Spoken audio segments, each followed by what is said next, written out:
Stop. Last month, a guy in Ohio sat down at a closing table to sign a mortgage. 30-year fixed. 6.6%. He asked the loan officer a simple question. Who decided 6.6? And the loan officer gave him the corporate smile and said, "That is just where rates are right now." That is not an answer. That is a shrug with a lanyard. Here is the actual answer. That number was not picked by his bank. It was not picked by the Federal Reserve. It was set by a market. Most people have never looked at once in their entire lives. A market worth about $145 trillion. Bigger than every stock market on Earth combined. It decides his mortgage, your car loan, your landlord's next rent hike, whether your company can afford payroll, and whether your safe retirement fund quietly loses 17% in a single year. This is not a video about some boring thing rich people buy.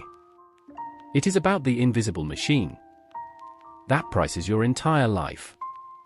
And almost nobody understands how it works. Stick with me for 10 minutes. You will understand money better than most people with finance degrees. That is not a compliment to you. That is an insult to finance degrees. A bond is an IOU. That is it. Someone needs money. A government. A company. Sometimes a city that wants a new stadium that it absolutely does not need. And instead of going to a bank, they borrow it from investors. You hand over, say, $1,000. They promise two things: a fixed interest payment every year, the coupon, and your $1,000 back on a specific date, maturity. You buy that $1,000 bond paying 2%. You get $20 per year. Boring. A year later, interest rates rise. And brand new bonds, same $1,000. Same borrower. Now pay 5%, $50 per year. Who is buying your bond? You walk up to an investor and say, "Hey, want this thing that pays $20 per year?" And they say, "Why would I do that? When the government is handing out $50 per year next door." Your bond did not change. It is still paying exactly what it promised. But it is now the financial equivalent of a used iPhone 11. It works fine. Nobody wants it at full price. The only way to sell it is to cut the price. You drop it until that fixed $20 payment works out to roughly 5% for whoever buys it. Which means selling your 1000 bond for somewhere in the 700s. You just lost a couple $100. On the safe investment. On paper. Here is the rule. Tattoo it somewhere. When interest rates go up, existing bond prices go down. When rates fall, existing bonds go up. They sit on opposite ends of the same lever. If aliens landed tomorrow and asked to see the one number that controls Earth's economy, you would not show them the Dow. You would show them the yield on the 10-year US Treasury. Right now, it is sitting around 4.5%. Here is why you should care. Even if you have never bought a bond and never plan to. When a bank writes you a mortgage, it does not invent the rate. It looks at the 10-year Treasury and asks itself one question. Why would I lend money to a random human for 30 years when I could lend it to the US government risk-free at 4.5%? The answer: it would not. Unless you pay more. So the bank takes that Treasury yield, adds roughly 2 percentage points for the privilege of you being a regular person who might lose your job. And that is your mortgage rate. 10-year at 4.5%. Mortgages at 6.6%. That is not a coincidence. Back in early 2021, the 10-year was sitting near 1%. And mortgages hit 2.65%. The lowest ever recorded. People borrowed like the money was expiring. Home prices jumped 19% in a single year, against a 50-year average of about 4%. Then the 10-year ripped higher. Mortgages crossed 8% by late 2023.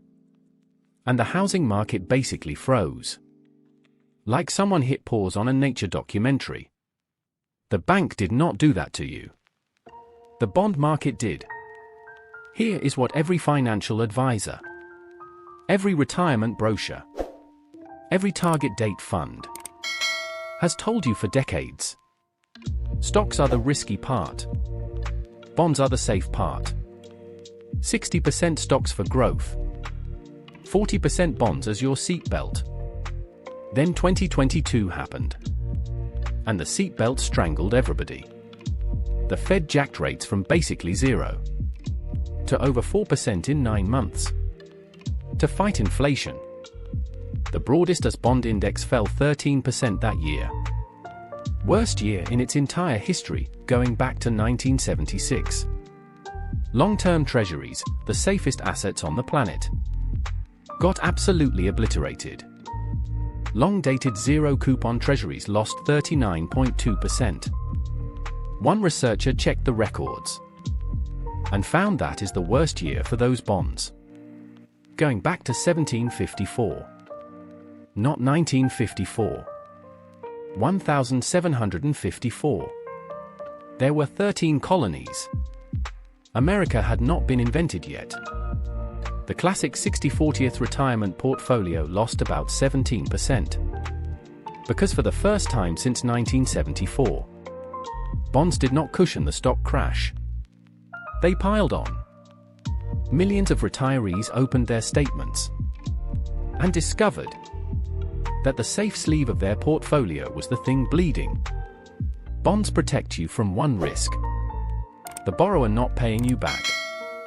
The US government will always pay you back. But there are two other risks hiding. Inflation quietly shrinks what those fixed payments can buy.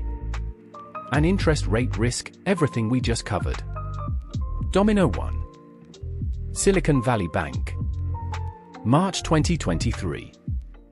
SVB took in 91 billion in deposits. And parked in long-term bonds. Average duration 6 years. Safe assets. Then rates spiked. And those barnsalent lilas more than 15 billion. The 16th largest bank in America. Killed by the used iPhone problem. Domino 2. The United Kingdom. September 2022.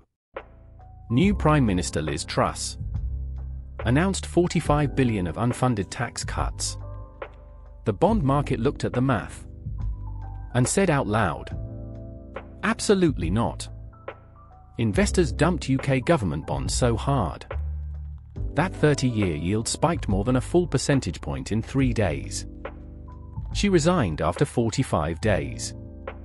The shortest premiership in British history. Because the bond market fired her. Domino 3. Austria. In 2020, Austria sold a 100-year bond. Matures in the year 2120. Coupon of 0.85%. Investors bought it enthusiastically. Why would anyone lock up money for a century at less than 1%?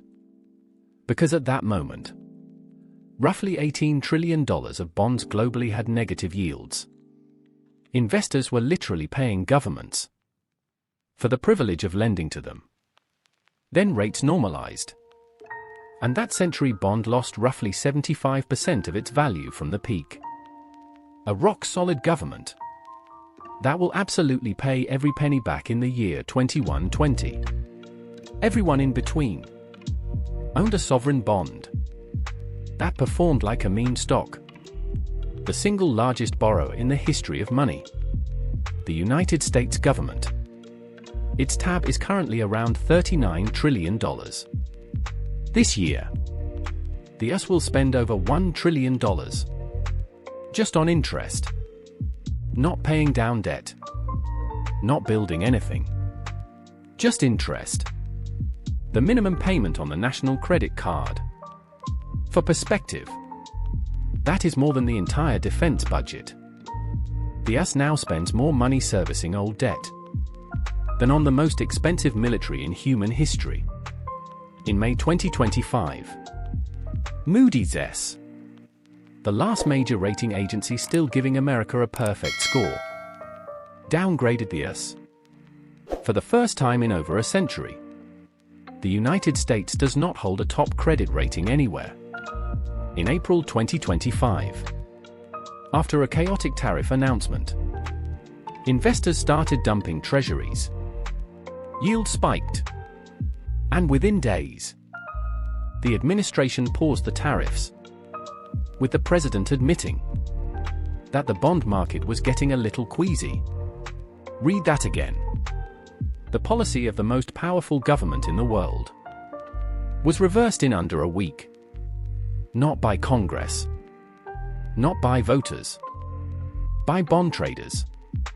Stop donating money to your bank. The national average savings account pays about 0.5%. 3-month Treasury bills pay around 3.7%. Money market funds pay around 4%. Same money. Same safety. 8 times the interest. Step 2. Know the difference between a bond and a bond fund. If you buy an individual treasury and hold it to maturity, you get every payment plus your full principal back. A bond fund never matures. It is a basket that is repriced every single day. Neither one is wrong. But one of them can show you a minus sign on a safe investment. Step 3. Check your duration. That number is listed right on your fund's fact sheet. It is your honest risk label. Short duration equals small swings. Long duration equals you are making a bet on interest rates, whether you meant to or not. The retirees who got crushed in 2022 were not reckless. They just owned duration they did not know they had. Step 4. If inflation is your nightmare, the government literally sells insurance for it. Series I savings bonds. The rate adjusts with inflation. Back in 2022, they paid 9.62%. Step 5. Watch the 10-year Treasury. It takes 5 seconds. When it climbs, mortgages, car loans, and corporate borrowing follow. When it falls hard, the market is usually bracing for trouble. It is the closest thing the economy has to a check engine light. Nobody tells you about the bond market. You have been participating in it your entire adult life. Every mortgage payment, every car loan, every dollar in your 401k test-stable fund. You were always in the game. You just never got handed the rule book. Now you know the one rule that everything runs on. Rates up, prices down, and you have watched it take down a bank in 48 hours, a prime minister in 45 days, and trillions in safe retirement money. You do not need to trade bonds. You do not need a finance degree. You just need to stop being the only person at the table who does not know what that 6.6% means. Because the bond market is going to keep pricing your life. Either way. The only question is whether you can read the price tag. Here is what you will do right now. 1. Hit subscribe. Because the algorithm will not show you the next video if you do not. 2. Open your retirement account. Find a bond fund. Check its duration. 3. Send this video to one person who says, I just keep my money in the bank. Tell them, your bank is using your money to get rich. Because the guy in Ohio did not know. His loan officer did not tell him. Now you know. The bond market does not stop. See you in the next video.